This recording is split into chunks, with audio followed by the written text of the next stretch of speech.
Assalamu alaikum dear students. In today's video we will be discussing about maxims of speech. These are also called Gricean Maxims. So there are 4 to 5 maxims we are going to discuss. The first one is maxim of quantity, and maxim second one is maxim of quality, third one is maxim of a relation, fourth one is maxim of manner, and fifth one is violation and floating of maxim. So today we will be discussing all these things. Let's start with the maxim of speech. Maxims of speech. Maxims of speech were initially set by a person, a famous writer, H.P. Grace. So let's see in this definition. Grace's maxims of speech are also known as the Gricean Maxims. These are a set of rules that guide how we communicate effectively in conversations. What are the things that can make our communication effective? So these are what maxims. So what kind of maxims or rules are these? We will see now. H.P.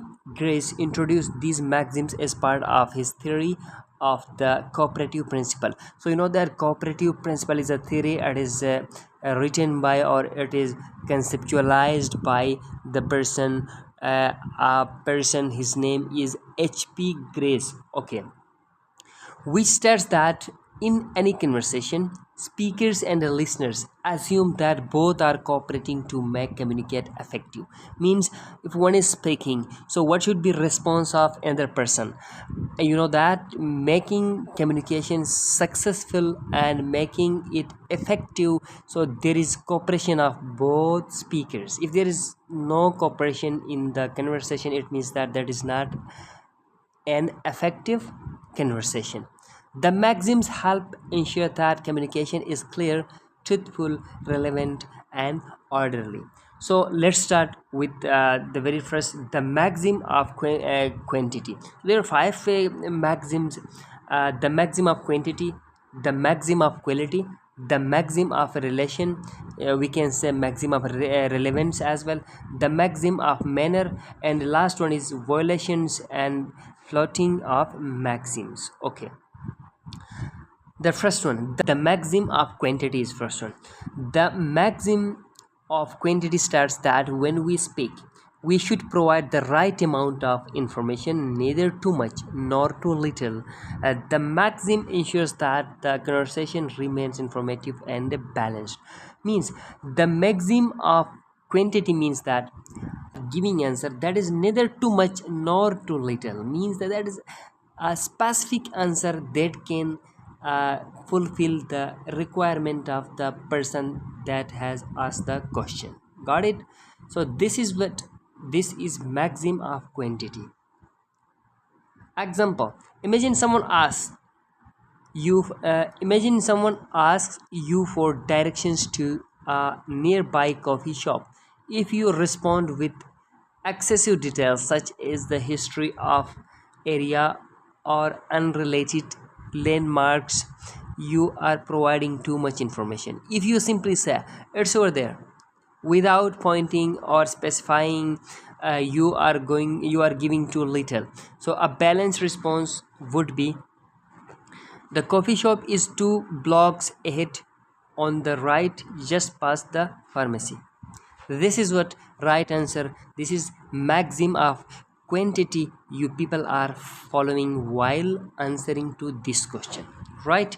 So this response provides enough information for the listener to understand without overwhelming them with unnecessary details.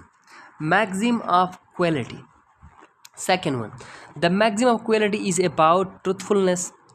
It requires us to provide information that we believe is true and for which we have evidence. This maxim prevents misinformation and ensures trust in the conversation. Okay, it means that the maxim of quality means that there is a truth conversation. It's a true conversation. There is no any misinformation is in the communication. It presents that might be more than the specific answer, but it is truth answer, right? It can be less but it will be truth. That is what maxim of quality. Example: if someone asks, did you read the latest novel by J.K. Rowling? And you haven't read it, a truthful response would be, no, I haven't read it yet, but I have heard good things about it. This is a good answer. Okay? Here you are being honest and avoiding false claims. A violation of this maxim would be responding, yes, it is great, when you haven't read the book, which misleads the listeners. Means that if you said that, yes, that is a good book I have read, it means you are telling lie. That is not the maxim of quality. The maxim of relation, or we can say relevance. The maxim of relation states that your contributions to a conversation should be relevant to the topic at hand. Irrelevant information can confuse or frustrate the listener and disrupt the flow of conversation. Maxim of relation means that your answer should be relevant, means that should be related to the question. The maxim of relation starts that your contribution to a conversation should be relevant to the topic at hand, means whatever you are discussing should be related to the topic, that subject that is under discussion. So this is maxim of relevance or relation. So you can we cannot say that here in the maxim someone will ask questions and we are answering, that is there is maxim of relation, or there are maxims. There we will use maxims, but maxims can be used in the conversation anywhere while participating. Okay, example: if you are discussing project deadlines at a meeting and someone asks, how is the timeline coming along?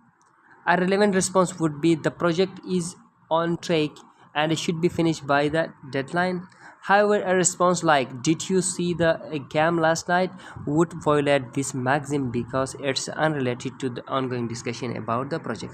Means you are discussing about the project, and if you talk about game, it means that you are totally violating the discussion. By keeping your contribution relevant, you ensure that the conversation stays focused and productive. The maxim of manner. The maxim of manner emphasizes clarity and orderliness in conversation. It suggests that speakers should avoid ambiguity, be clear, and present information in a logical sequence. This maxim helps the listener understand the message without confusion. Maxim of manner means there is no confusion in the discussion. Straightforward, very clear message the speaker shares. Okay, for example, if someone asks for the directions, if you say, go straight, then take a left, no wait, maybe it is a right, or nowhere around there, you are being unclear and violating the maxim of manner. A clear and a orderly response would be, walk 2 blocks straight, then take a right at the grocery store. This is your right answer. By being clear and concise, you help the listener follow your instructions without confusion. Means you are not telling lie. This is a very straightforward answer. You are giving the direction to the person. It's very clear. So this is what maxim of manner. Violations or violating and flouting of maxims. While these maxims provide guidelines for effective communication, they are not always strictly followed. People often violate or flout these maxims deliberately for various reasons, including the politeness, humor, or sarcasm. All these things, politeness, humor, sarcasm, can violate the maxims. Okay. For example of flouting: if someone asks, how was your day, and you respond sarcastically, oh, it was just perfect, when your day was actually terrible, you are flouting the maxim of quality to express irony or sarcasm. In this case, the listener usually understands that you are being sarcastic and not being literal. Means that whatever you are sharing, it is just for fun, or you are using the irony or sarcasm. So this is what one answer. You are violating the maxims. Example of violating: if someone asks, did you finish your homework, and you respond, yes, I did, when you haven't, you are violating the maxim of quality by lying. This can lead to a breakdown in truthful communication, in trust in communication. So these all are the maxims. We discussed 5 maxims with example. I hope that you people have understood. If there is any question, you people can ask in the comment section. Thank you so much for watching. Allah Hafiz.